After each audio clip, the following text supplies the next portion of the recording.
Something happened to me on a dark night in 1976. It was December 19th, a day that would change my life forever. It was the day I died. You were dead for 19 minutes. When I came back, I did not come back the same. How do you feel? I did not come back alone.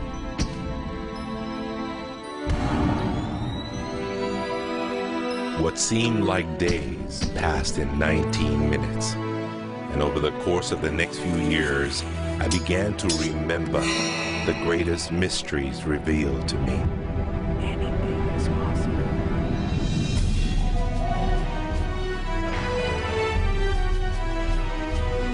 I discovered a secret beyond any secret.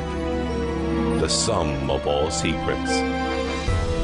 My eyes have seen the sun. You have seen nothing. It's out there. I will find it. You will find nothing.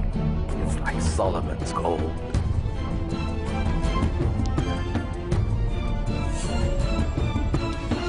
It was the key to Solomon's wisdom. The secrets of the Knights Templar and of the Freemasons. He must be stopped. Courage, my dear boy. Be strong, be brave.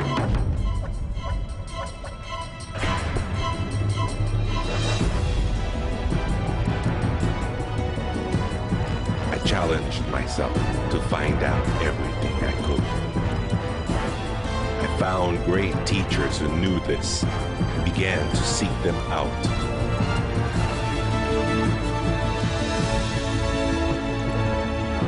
اسأل أؤمن وأسمع. Ask, believe, and receive. I traveled the world, and the meta secret was revealed.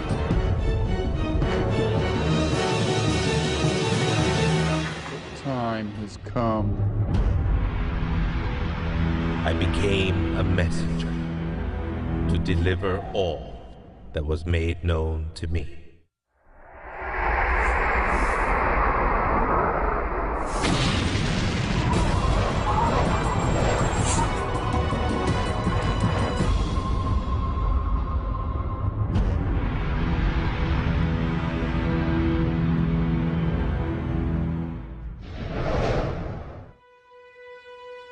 Hello there, I'm Bob Proctor. Meta is a nice word. It's a word most people don't understand. We talk about metaphysical, we'll say, oh, that's bad stuff. No, it's just what you can't see with these eyes. You got to see with an inner eye of understanding. Meta is beyond the physical. Do you know that 99% of our population has been programmed to let the outside world control the inside? If you want to get what you want, you let the inside world control the outside. That's what the meta secret's all about. The meta secret to wealth and abundance is doing what you love, following your passion, enjoying your life, being grateful for this moment, realizing that in fact, you already have wealth and abundance. You have wealth and abundance to the level that you allow it in your life. Expand your level of openness, deservingness, and you can have more wealth and abundance right now. How do you become more wealthy?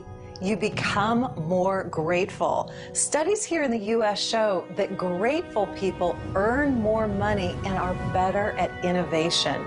So the first step to becoming more wealthy is become more grateful. Find the good in your world right now, and you'll take a first step to become more wealthy. The meta secret to wealth is knowing exactly what you want and then being willing to pay the price to get it. Most people think that wealth just comes out of having this impression in your mind that you're going to live an abundant life. And that's an important piece of it, but it's incomplete. If you look at the word attraction in the law of attraction, the last 6 letters spell action, A-C-T-I-O-N. One of my favorite words is satisfaction. We all want to have satisfaction. And again, in Latin, satis means enough. enough action, satisfaction, enough action produces the result.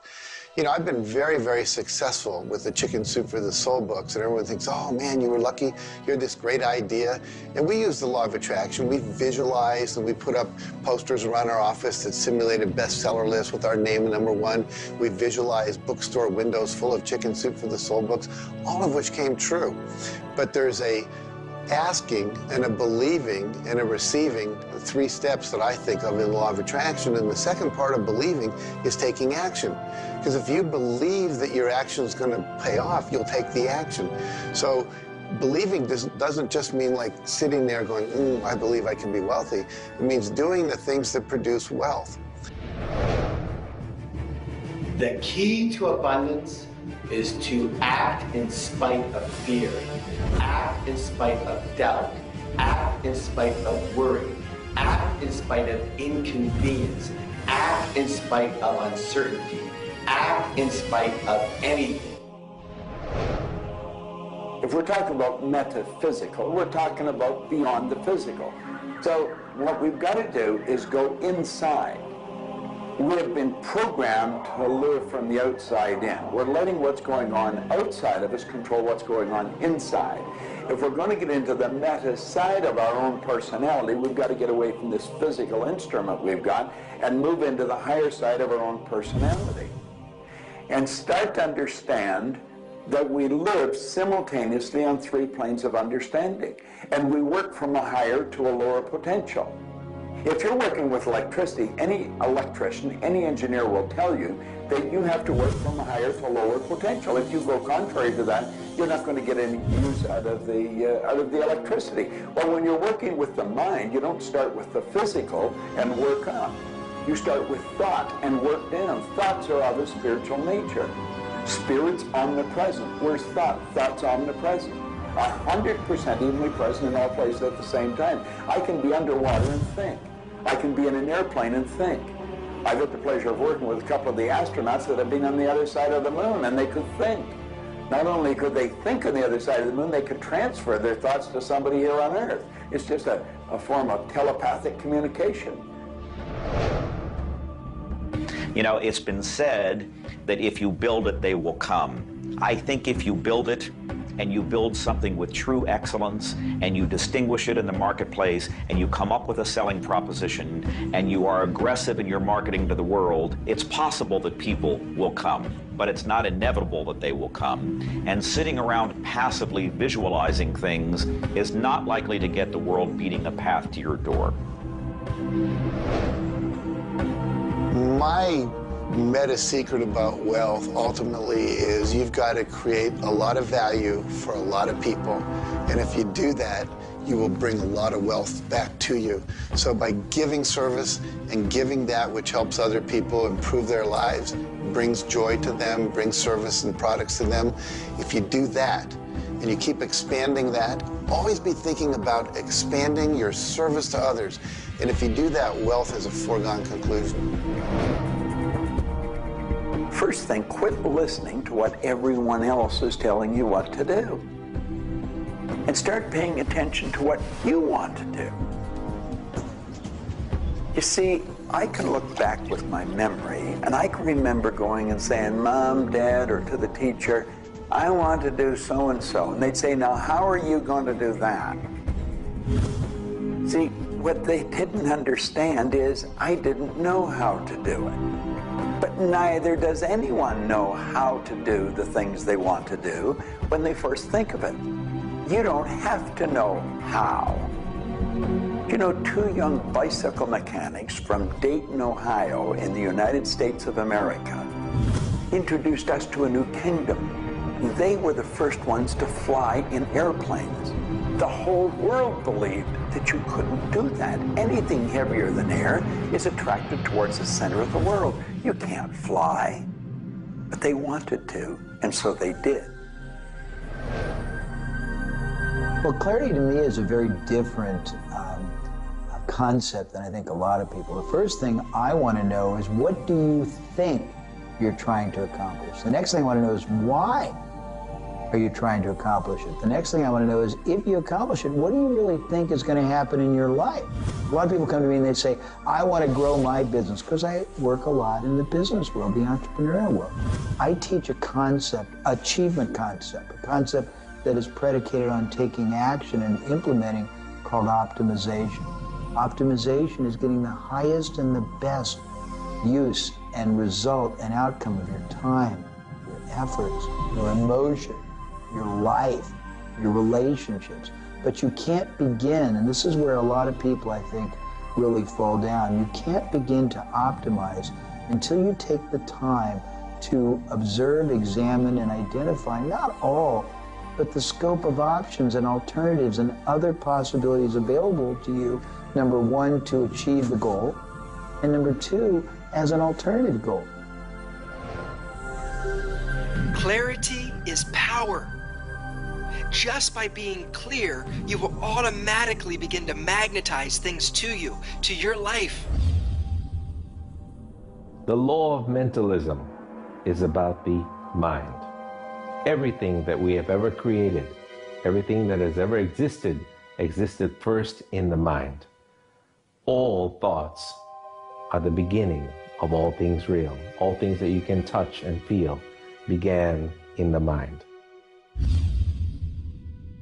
So if you want to be wealthy, you've got to decide what wealth is to you. Define it. What does it mean? How much money do you have to have? For me, financial independence meant having $30 million producing income, which allows me the lifestyle I want without having to work. And so I've achieved that. But I knew exactly what I wanted because I looked at what it would cost me to live my lifestyle. Most people don't know their net worth. They don't know their income levels of what would be required to produce what they want. They say they want to own a yacht, but they don't know what a yacht costs. They don't know what it costs for the slippage fee. They don't know what it costs to maintain a yacht. So go out and create your ideal lifestyle and then figure out exactly what it would cost to live it, and then set that number as the number you want to achieve. Then believe you can achieve it.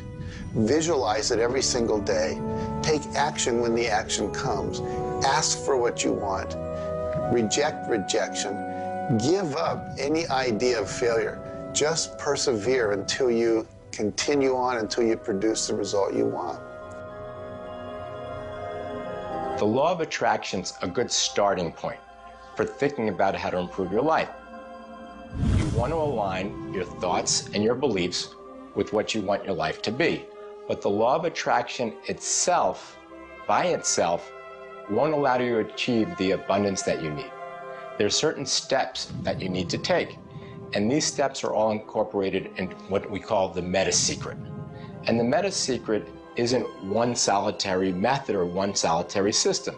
The meta secret is a combination of tools, methodologies, and ways to understand the world and ways to understand how we can change the world.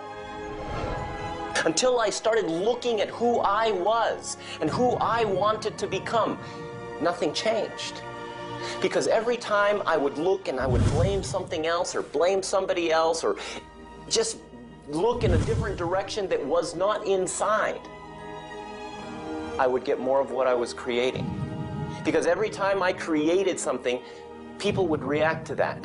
Every time I took an action that was blaming this or blaming that, people would react to that. And you know what? Then I would react to their reactions. And I was creating an environment that was busy.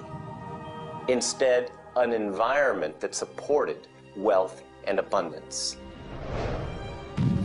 If you look around, there's nothing but the abundance everywhere that you see. You see the trees growing. You see businesses happening.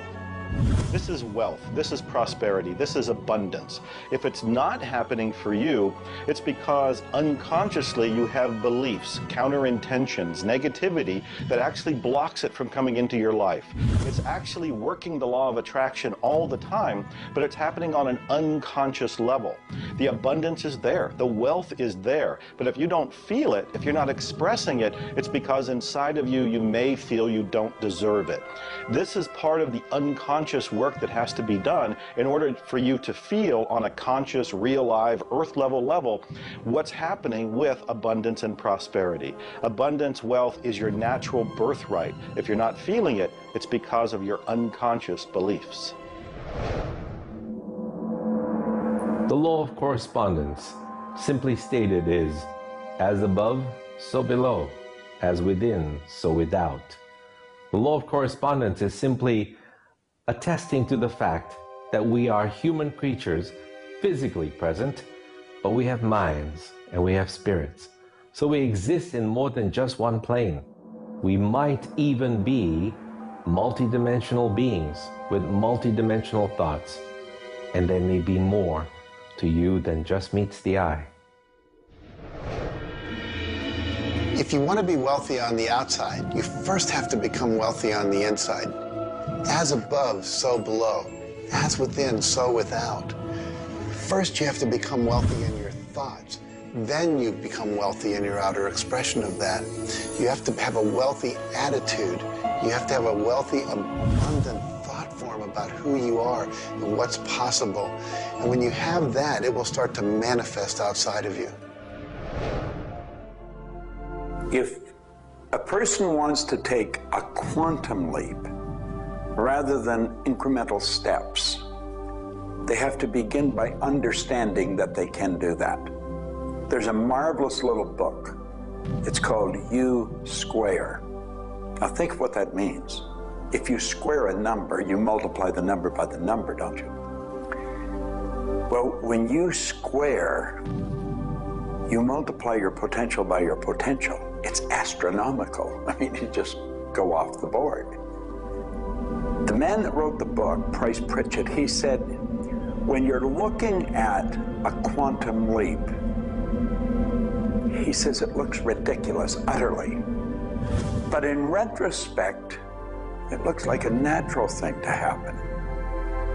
It was without effort. It's with ease. And that's what quantum leaps are. What you're really doing is getting rid of limitations in your mind, and you're letting your mind just take off and build a great big idea. And you start before you're ready. You defy what the masses are controlled by. You've got to move into a space all of your own. Understand you're working with an infinite power that's omnipresent. It's with you all the time. It's closer than your breath. And you get in harmony with that and just release all thoughts of limitation and make up your mind you're going to take and just compound your effectiveness. That's essentially what I did.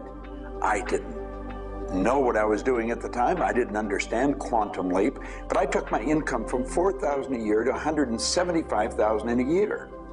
And then it went over $1 million. And I had no understanding of what happened. Now understand this. I had been raised to believe that if you don't have a good formal education, that you'd never be able to do what I did. If you don't have experience, you can never do what I did. I had 2 months high school and I had a bad work record. But my income went from $4,000 to over $1 million a year. Now you can do that. And the first step is understanding that you can do it. Quit listening to people tell you you can't. And start to see yourself doing something really big. Write it out on a sheet of paper. Begin by saying, I am so happy and grateful now that I have turned my annual income to a monthly income. It's not just about attracting things to you. It's about learning to trust what you're attracted to. You are naturally going to be attracted to certain kinds of people, to certain movies over other movies, to places you want to vacation versus other places, to workshops you want to take or books you want to read versus other books. Trust what you're attracted to. It will take you where you need to go, and it may not always make sense to you. I remember going to a seminar, and there was a woman teaching about how to triple your income in a year. And at that time, I was probably more like a hippie than I am the entrepreneur that I am today. And my wife, who was against making money at the time, thought it was evil when you should be in total service and all this. She said, I can't believe you're going to that workshop where they're going to teach you about how to make all this money. I thought you were more spiritual than that.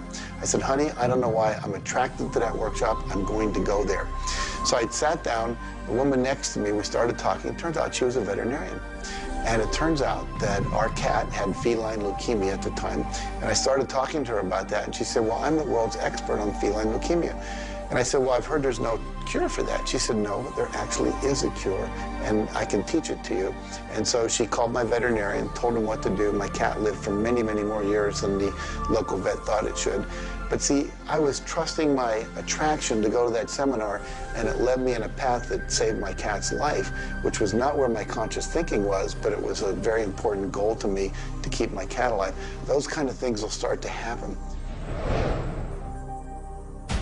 Most people are uncertain about something. They're uncertain about their next step. Here's your message. Do it. Do it.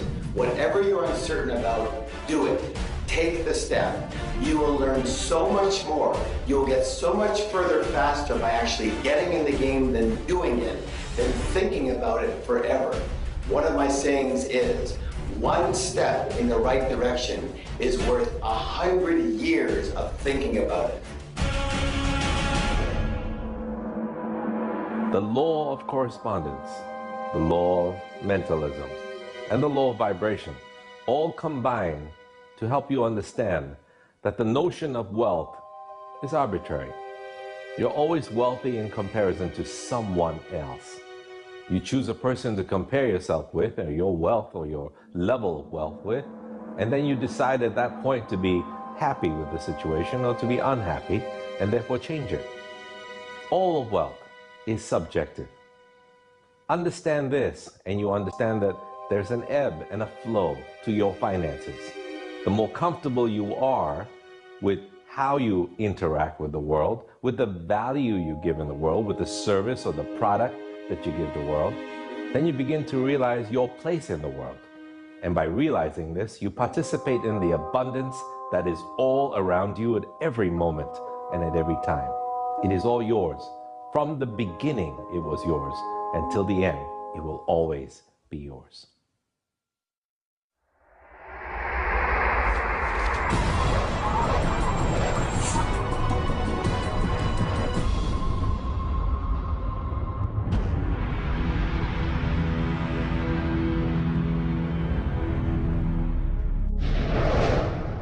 The meta secret to relationships is to know that the universe is giving you love right now. When you give love to the universe, when you give love to another, you will receive love in turn. Love is the essence and nature of relationship. Relationships are a two-way street. It's not just about taking and giving and receiving and getting what you want, but it's also about giving. I like to say that each person should take 100% responsibility for the quality of the relationship. Because if you take 50-50, whenever it's not working, it's going to be their 50%. So if you take 100% and act as if everything in the relationship, you're creating it, and when it isn't exactly what you want it to be, say, how am I creating that? Take that curiosity and use it as a tool. And when you get the answer like, oh, I'm not coming home on time, I'm not listening, I'm not doing this, then you have the opportunity to shift and do the thing that produces relationship. A friend of mine wrote a book called Making Relationships Work. And the idea is there is work in making the relationship work. So be willing to do the work. Give as much as you get. The more you give, the more will come back.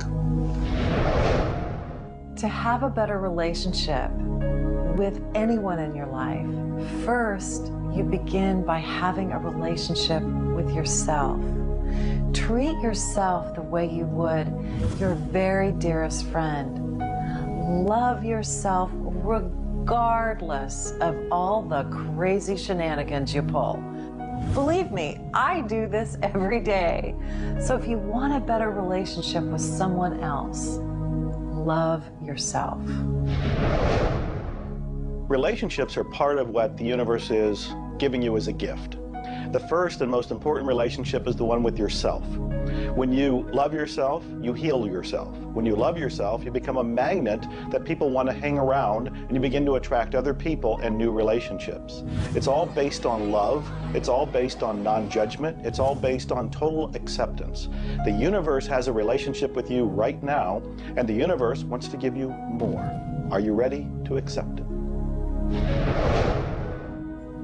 The concept that I can't live without you is a tragic statement to me.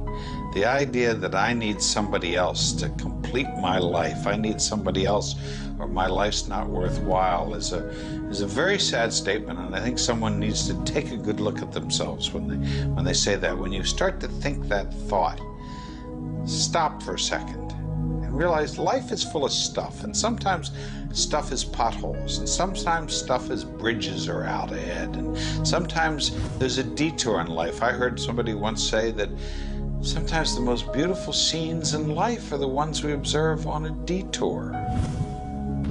Have you ever gone on a detour and realized that your life wouldn't have been the same if you hadn't taken that twist or that turn in your life? Next time stuff happens, take a look. Maybe there's something better right around the corner. The law of cause and effect tells us that there's no such thing as coincidences. Everything that happens in this world happens because of a reason. Someone, somewhere, created a cause. It may not be something you are aware of. It may not be something we can even begin to realize or see at this level. But at some level, someone, somewhere, or a group of people, or even us, may have created it. And so as a result, we see the effect. We see the effect around us. We see the effect everywhere on this planet. Everyone asks me, Jay, how in the world can I have a better, a happier, a richer, a more joyous relationship? And it's very simple. First thing is you got to slow down enough to be externally focused.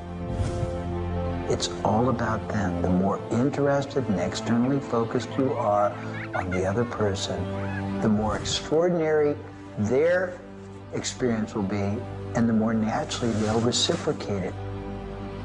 The second, and you're watching me, and I've got a serious side, and you know that, but you got to get in touch with your childlike sense of curiosity, of innocence. The third is you got to be in the here and now, and that's so trite and said so often, but being in the here and now means connecting deeply and being aware of what people are saying and looking at them and being responsive to their feedback and their mannerisms. And the last thing and the easy thing is to, again, as I said earlier, enjoy the process. We are so busy, so stressed in our life, trying to get from one thing to another, trying to multitask, that the greatest way to have wonderful relationships is to commit. Commit, not just the time, but your being to being there, to connecting. For me, the meta secret to relationships is to be the person you're looking for. Whatever it is you're out there looking for, be that and give it away. If you're looking for someone who's loving and kind and compassionate and generous, you need to be loving, kind, and compassionate and generous. Whatever it is you want, you've got to be that and express that out into the universe. And whatever you express out is going to come back multiplied. The meta secret of relationships is for you to develop an identity that brings out the best in your partner and helping your partner to be the best that they can in order to bring out the best of who you are. Criticism seems to be a big problem. If you are really secure in yourself and somebody criticizes you, it isn't going to bother you. Now, if you're insecure and somebody criticizes you, it's really going to bother you. You see, 9 out of 10 times, the person that's criticizing you really wants to help you. They just haven't really learned how to communicate effectively. But let's not let somebody else's criticism or their way of helping us shake us. If we're solid in our own self, and we really understand ourselves, then we can handle it and it won't be any problem. If criticism really rattles your chain or rattles your cage or really upsets you, it's not the criticism that upsets you. It's not the other person's opinion that upsets you. It's how you react to it. And you see, if you were really solid within yourself, you would respond to it. You would thank them for it and say, but I really don't choose to do that. Or you'd say, well, thank you, that's probably a good idea, I'll try it. But they're not going to knock you off track.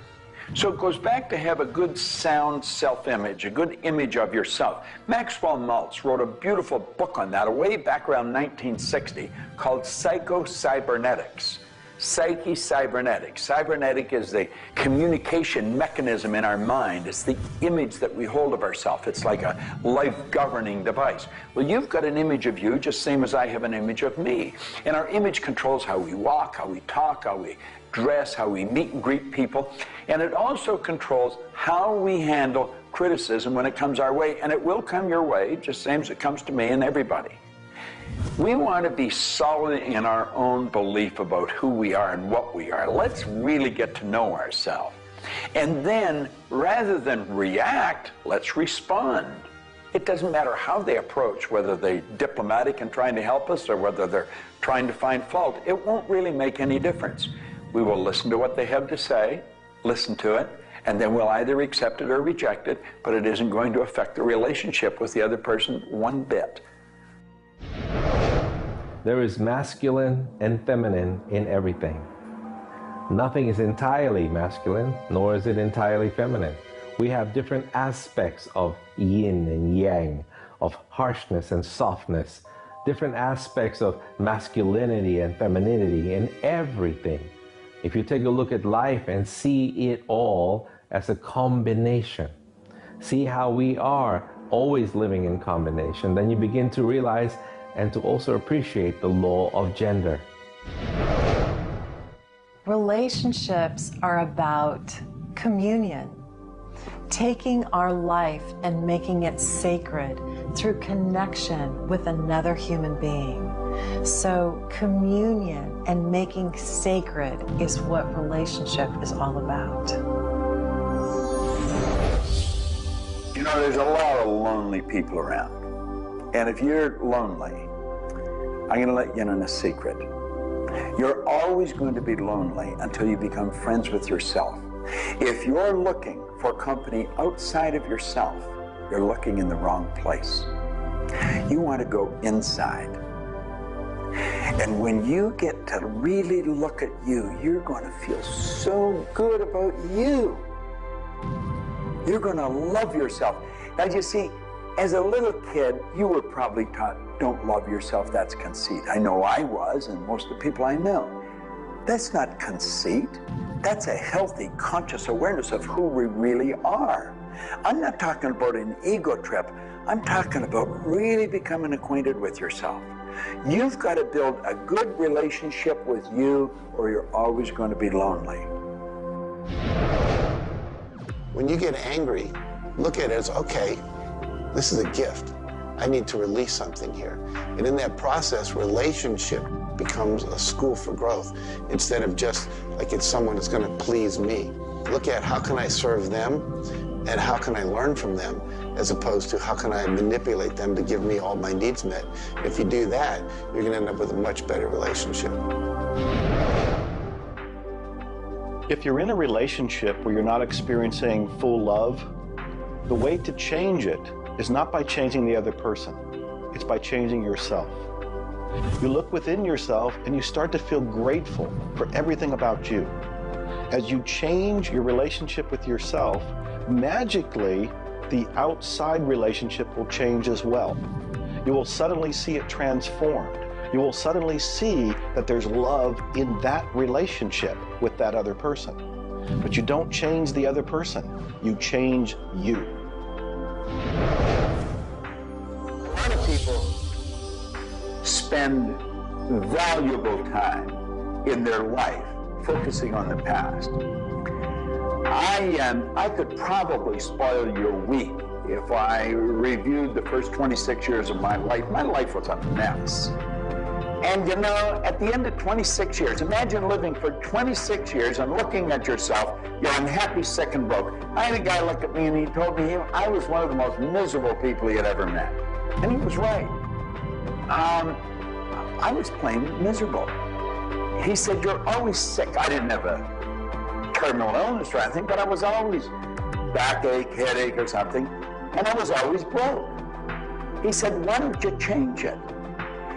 Well, as long as I kept focusing on what led me to this point, which was a bad trip, I was going to create more of the same. And he said, let it go. Forgive it. If you're looking for love and not finding it, it's no doubt because of a lack of forgiveness in some area of your life. This is true for all of us. You want to look in your life, look at your past, look at all of your relationships, and ask yourself, where have I not forgiven? Myself, my parents, my siblings, my neighbors, my relatives, my business partners, where have I not forgiven? When you go and forgive, you release the energy that allows the law of attraction to bring new love and new relationships into your life. How do you do this? You look and ask yourself, where have I not forgiven somebody? Somebody's going to come to mind. It could be you. The second thing you do is say, can I forgive them? Can I forgive myself? Whether you say yes or no, you move to the third part of this, and you start to wonder, what made that person act the way they did at that point? What made me act the way I did at that one point? And you start to go deep into understanding the psychology of behavior, and you realize we're all doing the best we can, yourself included. At that point, when you can forgive yourself and you can forgive these other people, whoever it might be, for whatever may have occurred, when you forgive them, you release all of the energy that's been stuck psychically within your own mind and your body and your soul. And when that releases into the universe now has an open pathway to return to you new love, new relationships, new blessings. It all begins with forgiveness, and you can do that right now. When we talk about love, we're talking about the greatest word in the world. Leadership is a great word, but no word compares with love, because without love, you're dead. There's life in love. There's forgiveness in love. There's really everything. There's thankfulness in love. Now, the problem is learning where do we start, because we find sometimes in families there's no love. In marriages, there's no love. But we quit looking around.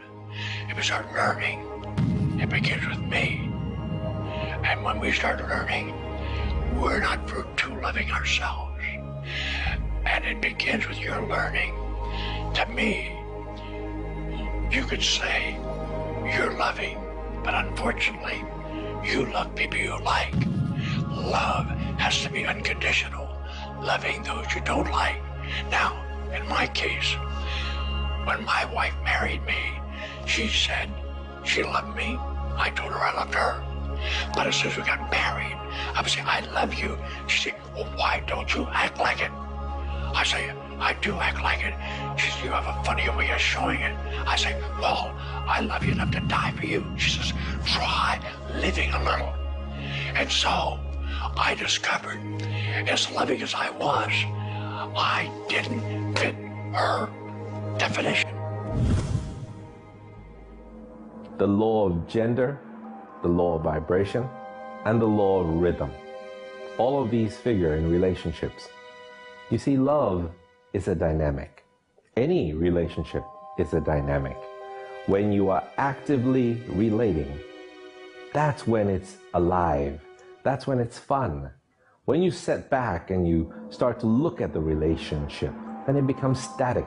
It becomes a relationship to be assessed, to be looked at. But when you're relating to your partner or your spouse, amazing things happen. It's dynamic, it's moving, it's alive. And that's what all love is supposed to be, alive, and so much more fun. Changes happen all the time. We change. Human beings change. You change, I change, we all change. But if you can change together in the same direction, amazing miracles take place. Words, feelings, thoughts are all aligned. And all of a sudden, you can take on any problem and it's not an issue. That's what relationships are all about. That's what relating is all about. That's what love is all about.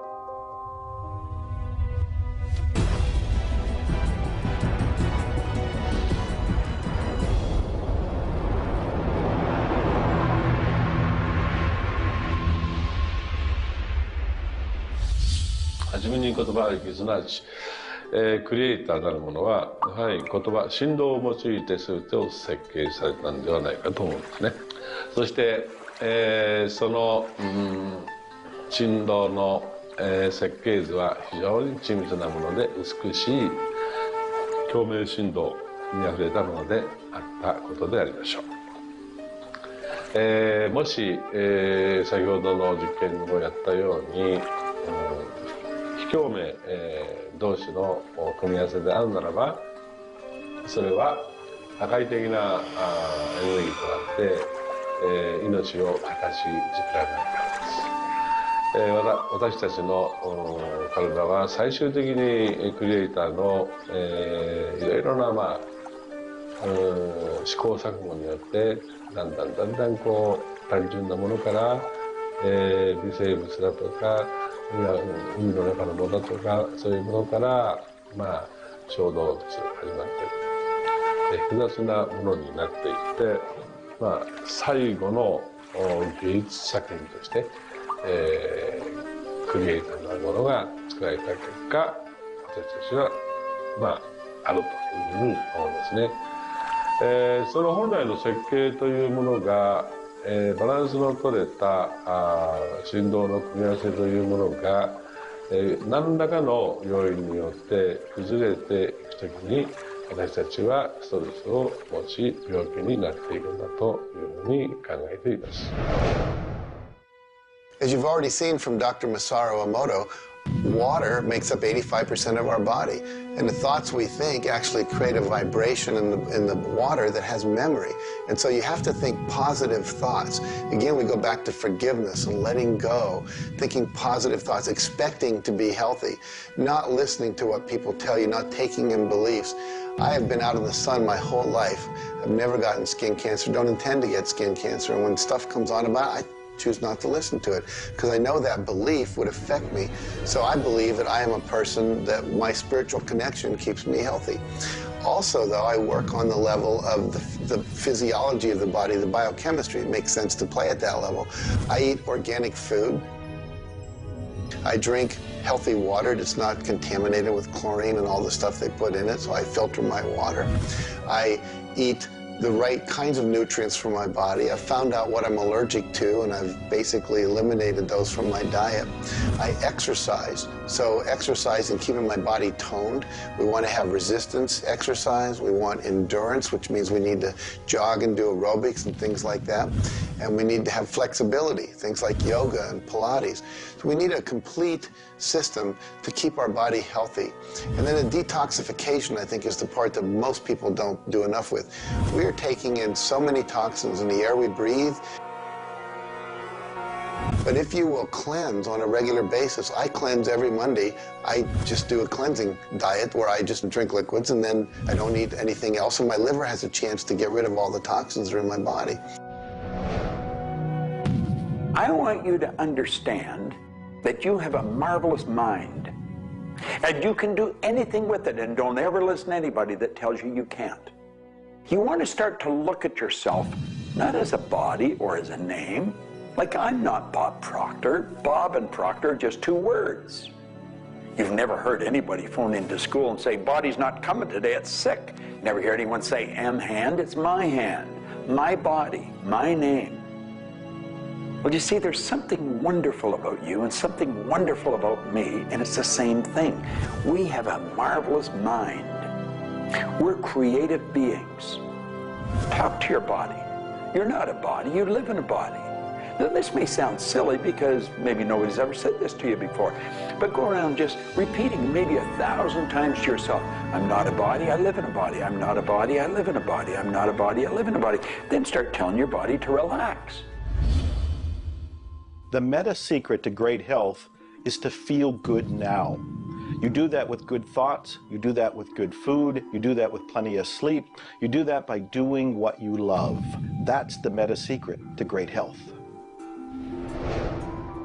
The meta secret to health is to honor your body. Listen to your body. Are you tired? Are you hungry? Are you thirsty? Do you need time to play? Have greater health. Honor your body. Health. Not just physical health, not just eating the right things and getting exercise, but let's talk about emotional health. This means doing what you love, loving what you do, looking forward each day, researching, helping other people, giving back. This is the meta secret to emotional health. To me, recognizing the divine component in us has a twofold effect. On the one hand, it's incredibly humbling, because how many of us really live up to being godly? How many of us really maximize the God-given talents that we're given? How many of us really live lives of fulfilled potential? So on the one hand, it's kind of intimidating, but on the other hand, it's very inspiring. It's inspiring to think, I, as a human being, am capable of being godly. I'm not God. I'm not going to confuse myself with God, but I am capable of being godly. I am capable of a goodness which can resound around the world. I am capable, like God, of using language to bring things into existence. An architectural drawing is the languaging of a building into existence. A marriage contract is the languaging of a relationship into existence. Any sort of contract does that. A novel creates a world that may be more real to us than the so-called real world that we are living in. And being godly is both an obligation, which frankly I feel I fall vastly short of, but also an incredibly inspiring opportunity. And the ancient traditions, not only the one that I come from, but really all of them, teach us this.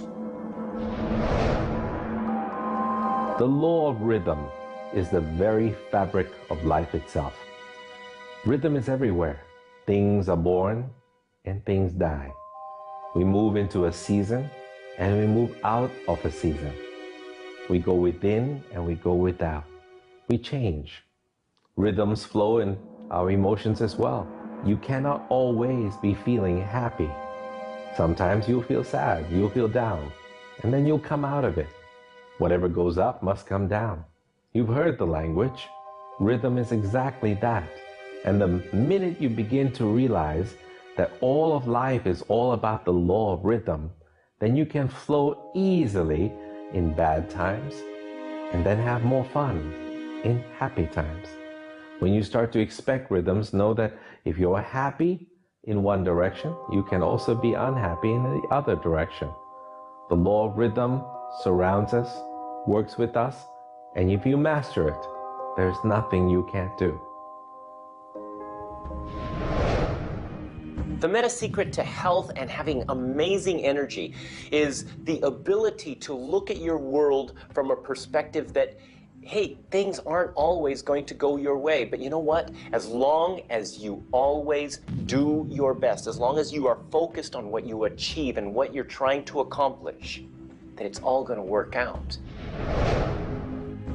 I think one of the most important keys is to recognize in life just about all the limitations that we have are self-imposed. To realize that is the greatest breakout, the greatest. I talk about staging jailbreaks in your life, breaking out of the mental prisons, getting over the walls of the self-imposed impossibilities in life. And it is remarkable what happens when you realize, take a look at what really is holding you back. And very often, almost all the time, it's you. It's you. The power lies within you. See, humor is good. It really is. I don't really understand what it does to you, but I know it does something to your brain. Norman Cousins, who's gone now, but lived a long and very, very effective life. And he had been diagnosed with a disease, and it was killing him. He was literally dying. And one day he got thinking to himself, if sadness and sickness are hooked together, then happiness and health must be hooked together. And so he had people bring in old movie films of Laurel and Hardy and all kinds of different old actors, funny stories. And he started to play them. They made him move out of the hospital. So he rented a suite of rooms in a hotel. And he had these movies playing all the time. And he was laughing, a real belly laugh. And he got better. Now, I think you know when you're laughing, you're feeling good. Start to laugh at yourself. When you make a mistake, laugh at yourself. Don't get serious with yourself. It plays a very, very important role in a healthy, relaxed life. If you want to study it further, get into some of Norman Cousins' material, and he'll explain exactly what it does to the brain that controls the vibration of the body. Start laughing a little more. Have fun. The mind can't be all it is designed to be without the body being everything it was designed to be. But we basically thwart both. Or you can have a great relationship. You can have a great financial situation. You can have a great family relationship. And the big problem in our society, certainly in Western society, people don't exercise, 92% of the people don't exercise, they don't eat nutritious things, they don't complement against, to compensate. It's very simple. And if you break it down to the little steps like eating an elephant, you'll have the most rich, satisfying, fulfilling, gratifying, liberating life, but you got to balance it. Health is all up here. All I know is right now, I don't have a voice, I don't have good sight, I don't have a hearing.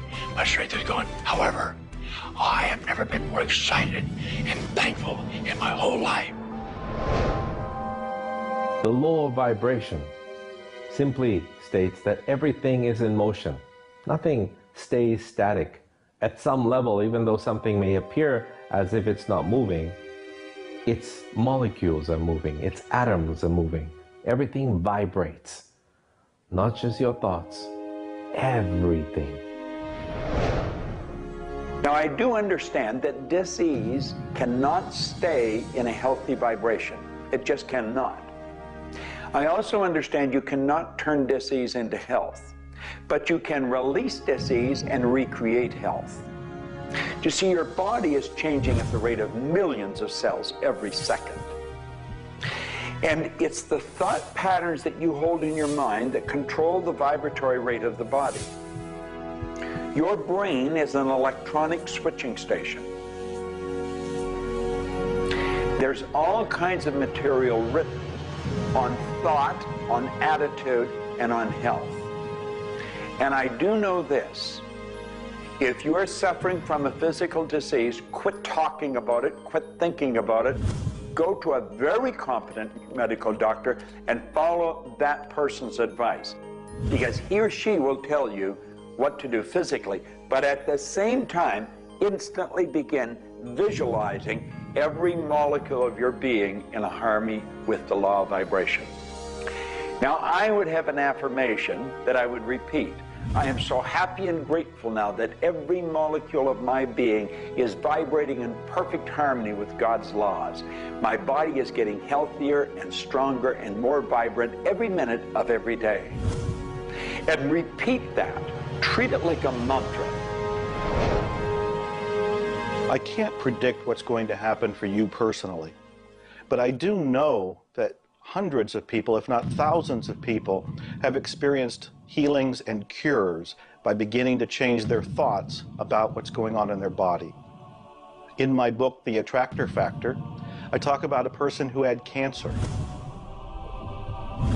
She experienced the idea of forgiving everybody and everything in her life, and she went through the process of doing that, working with a coach. She then went back into the doctor's office. They opened her for surgery, and there was no cancer. It was gone. By forgiving everybody in her life, including herself, she transformed her body. She reached this place of healing and this place of peace, and as a result, she experienced a cure. If you're finding yourself sitting here watching this and you're ill, you've got a chronic condition, you're sick, what you need to do is a couple of things. Number one, you need to first work on your attitude. You need to believe you can get healthy. You need to not believe anyone who tells you you're going to die, or it's terminal, or it's going to take a long time. Literally, we know that we can get rid of a disease in minutes, in literally minutes. I had a cold once, and a person literally did an exercise with me. My nose dried up, my fever went away, the achiness went away in 5 minutes. So we know the power of the mind.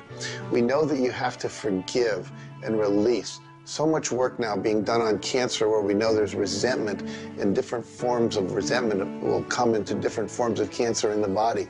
So it's critical to get yourself aligned with spirit.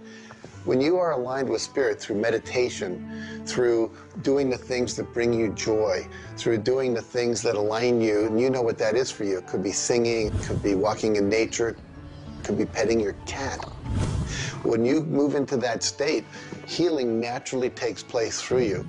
There's this innate, natural healing ability that's always working to heal you if you get you out of the way. By you, I mean your ego mind, your beliefs, your fears, your doubts, all of that stuff, all of the resentments you've held that you haven't released, that will keep you sick. So you've got to do some kind of work to get into a spiritual alignment and to release the negativity. Emotional pain is very real.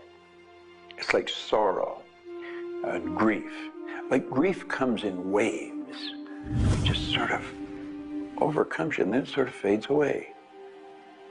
You could have experienced some traumatic situation, anything from rape to the loss of a loved one or being held up, where somebody invaded your privacy in some way or another.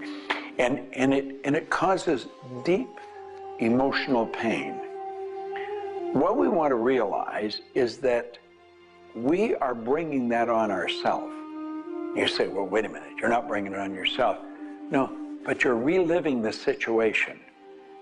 We've got to separate ourselves from the incident, from the situation. We've got to realize that it's a very real part of life and attempt to separate ourselves from it and deal with it as best we can and then let it go. Otherwise, we're going to carry it with us and we're going to keep experiencing it over and over and over again. どうやってわかるか。振動という、まずそもそもその水の結晶とは何かということになりますけどね。結晶というのはやはり情報だと思います。で、情報というのはバイブレーションですね。で、バイブレーションのデザイン家が雪の結晶あるいは水の氷結結晶という形になって現れてきていると思いますが、や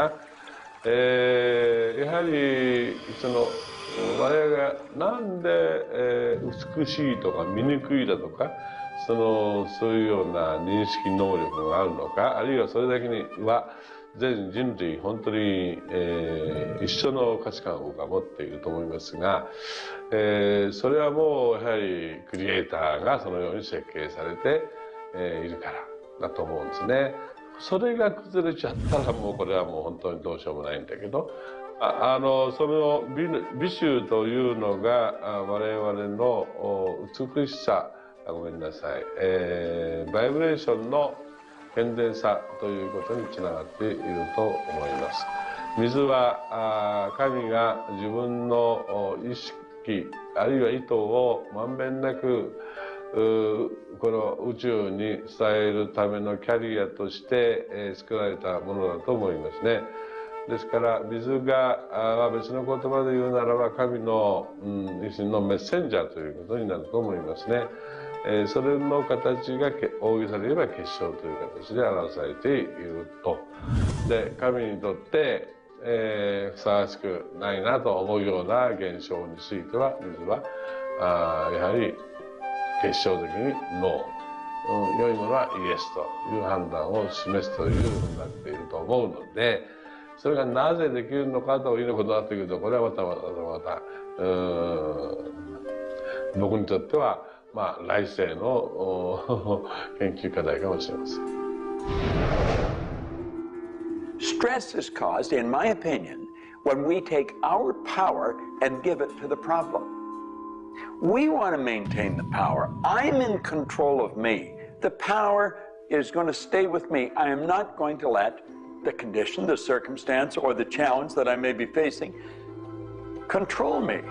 You can make a decision right now that you are going to maintain your power and you're going to let everything outside stay outside, and you know that when you're in a totally relaxed state, the solution to problems come.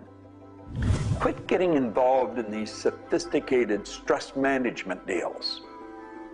Release the stress. Let it go. You're in charge of your body.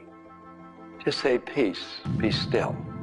Visualize a beautiful lavender energy flowing right into the crown of your head and circulating right through your body. And then start to imagine every molecule of your body vibrating in perfect harmony with God's laws. You're totally relaxed. You're in charge of yourself. There is no stress where there's relaxation. Be calm, peace, be still. Don't even use that word anymore. Get rid of it. Release it. The laws of cause and effect, of rhythm and polarity, come into play when we talk about your health. Your body is an amazing symphony. Amazing miracles taking place on every part of your body. And what holds it together are fields of force that we cannot even begin to understand. Every day, your cells are renewing until you have new organs generated all the time. And your body and your cells are repairing themselves even as they remove toxins from your body.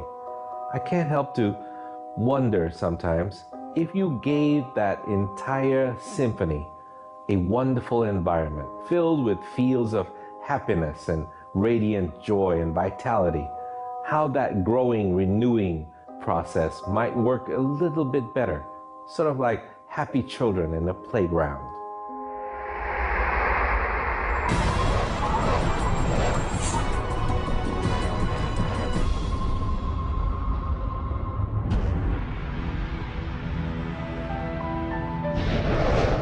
Here's the paradox of being human.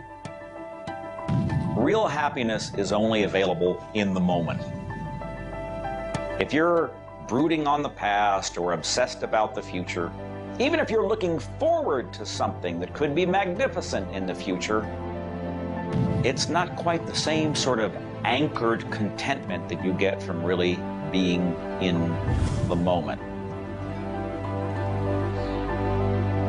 We human beings seem to be perpetually someplace else. That's kind of like one definition of the human predicament, the human condition. We are perpetually thinking about the past, the future, something to the right, something to the left, something else.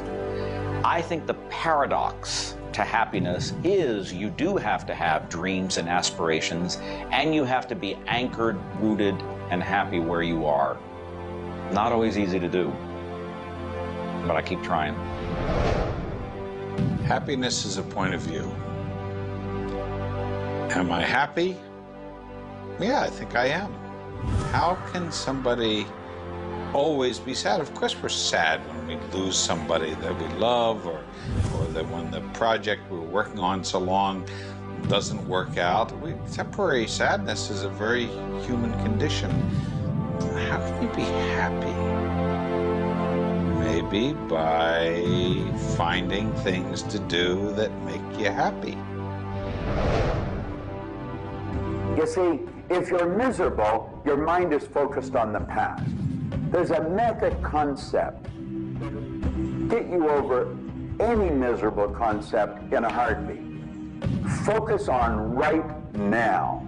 See, you're miserable because of something that happened that you didn't want to happen, or something she said or he said or they did. Forget it. It's in the past.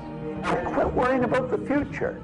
Have you any idea the number of electrical charges must fly through your body for the simple object of writing your name? See, your brain is an electronic switching station, and you've got one. And you can activate brain cells. You can set up any vibration you want. If it's a negative vibration, you're going to be unhappy. If it's a positive one, you're going to be happy. Every brain cell is a positive and a negative pole. Everything that you look at is going to be impregnated into cells in your brain. Now, you're either going to look at the positive or the negative side of it. What side do you want to live in? I choose to look at the good side of a situation. Put yourself in a good vibration. Think of the blood in your body. Do you know it circulates through hundreds of miles of passageway every 33 seconds? It carries all the food in and all the garbage out. You've got more power in your little finger than you need to light up your home for the year. There's about 11 million kilowatt hours per pound of potential energy locked up in your body. And you're probably saying, I haven't got any energy. That's because you're miserable. Get out of it. Get over it. Focus on now. One of the most important things you need to do in your life is discover your life purpose. I believe that everybody is born with an individual and unique purpose. And when you are doing your life purpose, when you're living it, expressing it, fulfilling it, you're happy. And so many people have talked about joy being your guidance system, that when you're off purpose, you're not happy, you're not joyful. And so this joy, this inner experience of happiness and joy is a way of saying, oh, I'm on course, I'm doing the things I'm supposed to do. Stephen Covey said, you know, you don't want to get to the end of life and get to the top of the ladder and find out the ladder was leaning against the wrong building. You can be very, very successful. And we see people with all the cars and the toys and the money and the society recognition and so forth, but they're not happy because they're not fulfilling their purpose. Think about it like this. A rose has to be a rose. A chrysanthemum has to be a chrysanthemum. A geranium has to be a geranium. And yet we as people have been given choice. The choice to pursue any number of things and do whatever we want to do. But unfortunately, most of us have been talked out of our purpose. If you want to be happy, come back into this moment and do what you love in this moment. You should absolutely work toward improving your life, improving the world, improving your relationships, improving your finances. Every sort of conceivable improvement at a micro or macro level should indeed be your agenda. But if you are not happy with things the way they are, then your happiness is perpetually on hold pending a condition that doesn't exist yet. If you do that, you will never be happy. You have to realize that the point of power in your life is in this moment. People think about the future and they throw their power into the future. There is no future. When it gets here, it's called now. It's called this moment. People think about the past and they throw their power into the past. But there is no past. It's gone. When you think about the past, you think about it in this moment. This moment is all there is. And you can be happy in this moment. When you are, everything is taken care of. All is well. Happiness and achieving happiness is a process. It's not something you achieve right now and you're done and you have your happiness. It's something that you're constantly attaining and re-attaining through life. And the way to do that is to really understand what brings contentment in your life and to achieve that. And one of the key things to remember in terms of happiness is that part of this process is sharing happiness with other people. The more we share happiness and the more we teach other people how to bring happiness and fulfillment in their life, the more we'll be happy and fulfilled. So continue with your journey of greater fulfillment, and you'll have more happiness in your life. The law of polarity is about dualism. Everything exists in relation to something else. There is no person that's entirely good. There is no person that's entirely bad. There is no entirely hot or entirely cold. It's always hot in relation to something else that's colder. It's always colder in relation to something else that is hotter. We move in directions as opposed to moving in a static field. We always move from one place to another, from one thing that's more pleasant to something that's less pleasant, or something that's unpleasant to something that's more pleasant. There is a movement, and this movement exists because of polarity. Happiness is what you want, and happiness you can have right now. Why aren't you feeling happy? Why isn't anybody feeling happy? Because psychologically they use unhappiness as a motivator. They think by being unhappy, angry, desperate, frustrated, whatever the feeling might be that's not happiness, that it will whip them forward. It'll make them take action. And it's something that actually shoots themselves in the foot. Because when you are happy now, which is available to you right now, you know what your choices are. You can see what your decisions are to be, and you can more clearly decide on what to do next. It comes into really understanding something about ourselves. We should start at a very early age, and we should ask ourselves, who am I? You know, what really makes me tick? And get to know ourselves. We're in a hurry to get a car or build a business or buy a house. We should introduce ourselves to ourselves. School hasn't done it. Our parents aren't doing it. You go to work for somebody, they're not going to do it. So if you don't do it for yourself, you're not going to do it. This deals between you and yourself. Pogo said, we have seen the enemy, they are us. Whatever has happened in your life, whatever's going on for you, if it's not the way you want it, any situation, consider the fact that everything happens for a reason, and that reason is there to serve you.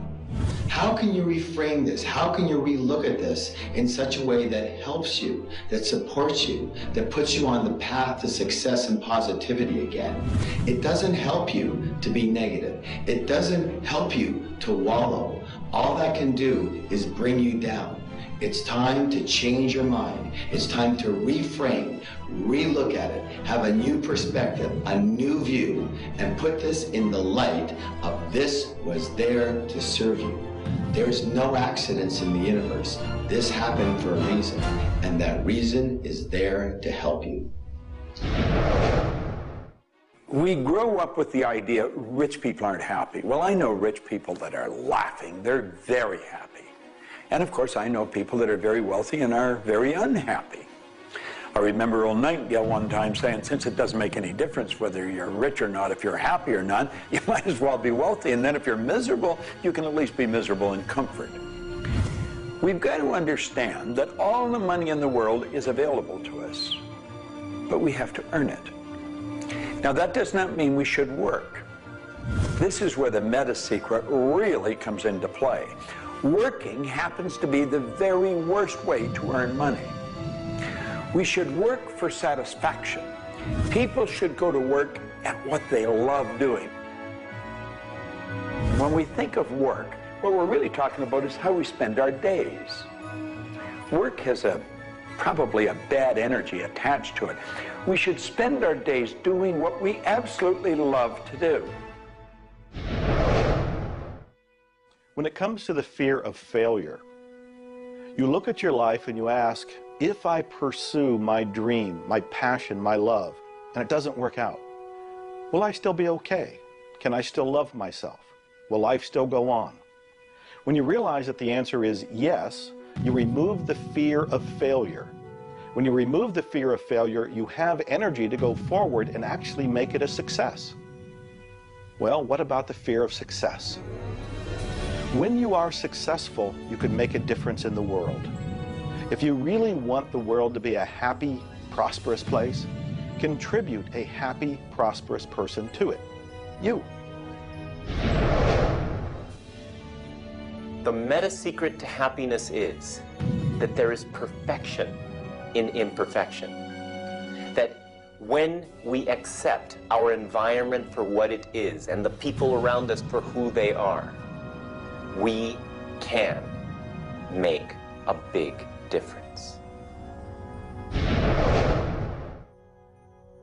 Happiness. What makes you happy? Everyone is not the same. For me, it's research. I love researching and writing and putting multimedia programs together. And this allows me to do something else that I love, traveling the world. I travel more than 6,000 miles, that's 9,000 kilometers, every week. I've been to more than 52 countries. I board an airplane every 2.5 days. I've been around the world more than 16 times in just a couple of years. I enjoy that. Meeting new people, meeting new audiences, helping people. What makes you happy? That's what makes me happy. A key component to lift yourself out of depression is human connection. Go connect with another human being. Another powerful tool is movement. And a third is laughter. Go play and have some fun and watch your spirits begin to lift. The meta secret of life is to realize that the journey is the thing. I believe the first thing a person should do is establish a purpose. Why are you even here? Why do you get out of bed in the morning? Why are you living? I honestly believe every one of us are hardwired to do something. So how do you decide on your purpose?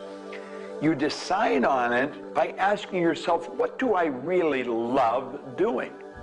So you have your purpose. This is what you're going to do with the rest of your life. And then you build a vision. Then your goal is taking a bite out of that vision. Now, when you do that properly, you're going to love what you do. When you wake up in the morning, you can't wait to get going, and you're going to be doing it until you go to bed at night. Therefore, all of your day, all of your hours are filled doing with what you love to do. That's called living. Everything else is dying. See, there's a basic law of life. It says create or disintegrate. You're growing or dying. Find out what you love, dedicate your life to it. Most of us, when we approach happiness, are looking for someone out there to make us happy, some event to occur, and then we'll be happy. If I get to the retirement stage, if I get my car, if my wife is nice to me, if my son comes home on time, then I'll be happy. The truth is, happiness is an inside job. It's a choice. When I have an expectation on how someone else should be, I've given my power over to them. What I want to do is simply learn how to create joy and happiness inside myself. And we can do that in numerous ways, by doing the things we love, by focusing on the good qualities in ourselves, by choosing to focus on the good qualities in others instead of being judgmental. Once we realize that happiness is an inside job, and I get to be as happy as I choose to be, not as happy as other people make me, the reality is I can move into a state of pretty much constant joy and bliss. Stuff happens. Life happens. And then you get to choose. Look, you have a mission to do. You have to find meaning in your life, and you have to share it with others. There's a whole world out there that is suffering, that is in survival. They are grieving and they are hurting. You and I can make a difference. You begin right now by looking at your life, no matter what's going on in your life right now, and you find the good in it, the positive in it, the growth-oriented reasons for whatever it happens to be. You find the good in it, and whatever is happening, you turn it into something positive. You turn it into something good, and you go and share it with the world. You will become an inspiration to others. People model other people's behavior, and that's how the world changes. You be that inspiration for success. You be the model for change. You be that person that has meaning in their life, and you will give meaning to yourself and others. It all begins with you. You have always had, you have at this moment, you will always have in the future, the power to achieve, to accomplish, to have anything and everything you want in the terms of monetary wealth, prosperity, in terms of health, in terms of happiness, relationships. However, it will never, ever occur until and unless and until after you first are clear on the specific goals. Number two, you are very clear on the action steps. Operative word is action steps you have to take. Number three, you have an action step-based plan, a strategy, and the steps are just the tactics. You implement it in a timely, regular, scheduled way.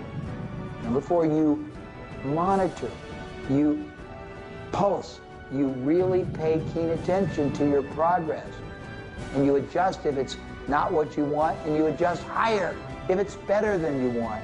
And number five, you focus on other people's benefit. You don't be self-consumed. You do those five things, the world really is your oyster. Do you know, you find people that are quite comfortable with what's termed uncertainty. The truth is there isn't any uncertainty. There's only the law. And the law decrees that everything happens the way it's supposed to happen. If we build the image in our mind of what we want, and we're true to that image, that'll control the vibration we're in, that controls what we do, and it controls what we attract. Now, the problem is, we let that image get out of the way every now and then, and we're controlled by something outside. And that takes us off track. We've got to correct it and come back on track. But a person that has direction in their life, there's no uncertainty. There's only good stuff coming. It's stuff that's going to cause the image in our mind to move into form. And so we wake up every day wondering what part of it's going to show up today and where's it coming from and who's going to deliver it. Every day holds something really good for us. Alfred Adler, the great psychologist, said, "I am grateful to the idea that has used me." I love that. Get a big idea and understand that you're going to see it move into form, and that's just as certain as the night following the day, because that's governed by law too. The laws of correspondence, of vibration, polarity, and rhythm come into play when you talk about the meaning of life and happiness. We make our happiness dependent on what other people can do for us instead of what we can do for ourselves. You know, there's a concept they don't teach you in school. It's called enough. Sometimes what is enough for one person may not be that way for somebody else, and we want more. And when you want more, you're setting yourself up for disappointment, because not always will you get more. Sometimes you do, but it's not all the time. I don't know who told us on this planet that everything is going to go our way. Sometimes things will go your way, sometimes they won't. We've got to learn to accept this. That's the rhythm and the flow of life. All of life is filled with possibilities. And when you see possibilities, well, it allows you to accept failures as not final. Failures are learning lessons. The American Indians, the Hopi Indians in the Southwest, well, they have a belief. Every day they wake up and pray to the Great Spirit, and they say, "Oh, Great Spirit, allow us today, this day, to make 20 mistakes." You see, they believe that by making mistakes, by failing, you actually learn more. You add to this wonderful fountain of wisdom that is called you over a period of time. And if you don't fail, they say, you don't learn anything. So how many times have you failed? I know I have failed a lot. But over the course of the years, I also knew something that was different. And that was that I was responsible for my own happiness. I knew that there was laughter everywhere, but I also knew that if I wanted to participate, that laughter has to come from inside, not from outside. And that's the nature of spirit, and that's the nature of who you are, and that's the meta secret to everything possible. This is our home. We have nowhere else to go. Earth gives us everything we need to celebrate life. Everything you do will either hurt or heal our planet.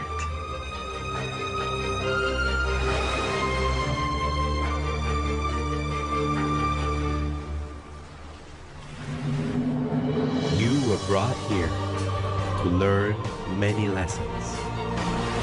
To learn how to love who you are, where you are, and the people you surround yourself with. Just remember that you carry within yourself everything you need for the fulfillment of your life's purpose.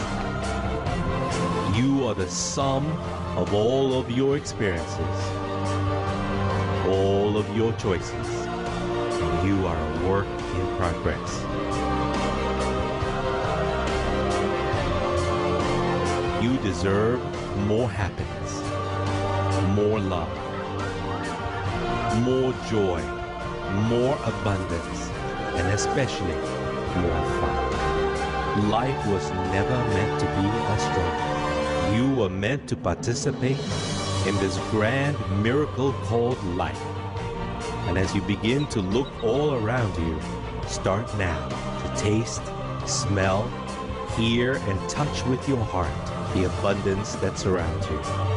You are indeed spectacular beings of light.